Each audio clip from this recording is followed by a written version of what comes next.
Hi guys, so this week's design I'm going to use an item sent from Bornprettystore. It is these water decals. I'll leave the link below where you can purchase these for yourself as well as a discount code for the website.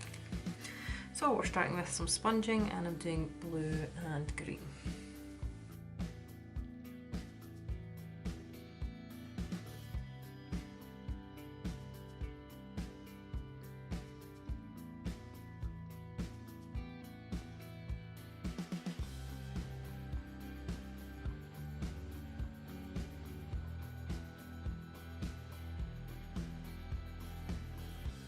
So next we're going to apply the water decals. So you're going to need a bowl or whatever of water and then pop in the decal for about 20 seconds.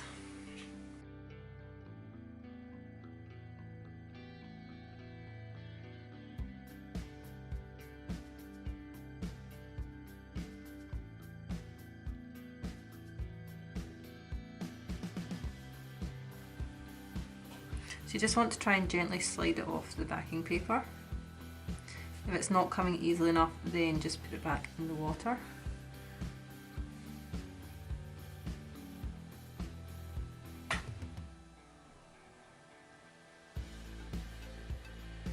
So as you saw, once I put it on my nail, I was able to move it around just a little bit to get it into place, and then gently press down to remove any air bubbles. And that's it, really quick and easy set of water decals to quickly alter your manicure. So as I said, I'll leave a link down below where you can purchase this for yourself, and you can of course use the discount code as well.